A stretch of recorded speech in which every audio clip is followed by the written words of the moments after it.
श्री राधा कृष्णा। नवरात्रि का दूसरा दिन माँ ब्रह्मचारिणी को समर्पित है।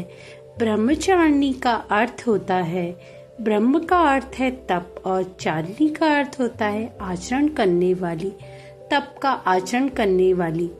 ब्रह्मचारिणी माँ के हाथों में अक्षमाला और कमंडल होता है। माँ को साक्षात ब्रह्मा का स्वरूप माना जाता है। वही कठोर तप के कारण उनके मुख पर एक अद्भुत तेज विद्यमान होता है।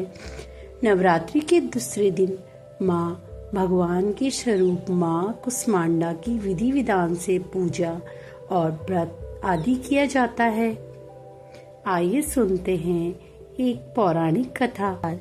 माँ पार्वती ने पूर्व जन्म में भगवान शंकर को पति रूप में प्राप्त करने के लिए हिमालय पर गंगा के तट पर अपनी बाल्यावस्था में अधोमुखी होकर घोर तपस्या की। इस दौरान उन्होंने अन्न का सेवन नहीं किया।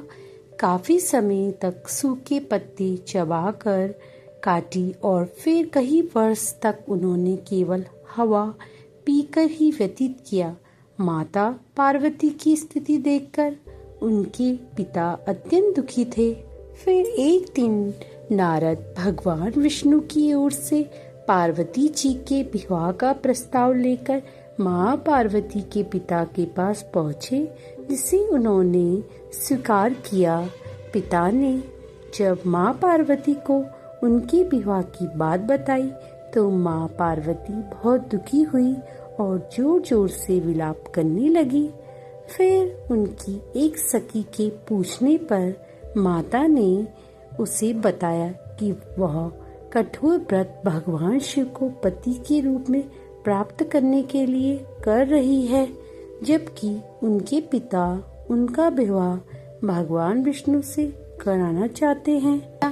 तब माता की इस कठोर तपस्या से प्रसन्न होकर भगवान शिव ने उन्हें दर्शन दिए और इच्छा अनुसार उनको अपनी पत्नी के रूप में स्वीकार कर लिया। मान्यता है इस दिन जो महिलाएं विधि विधान पूर्वक और पूर्ण निष्ठा से व्रत करती हैं वो अपने मन के अनुरूप पति को प्राप्त करती हैं। साथ ही यह पर्व दाम्पत्य जीवन में खुशी लाता है।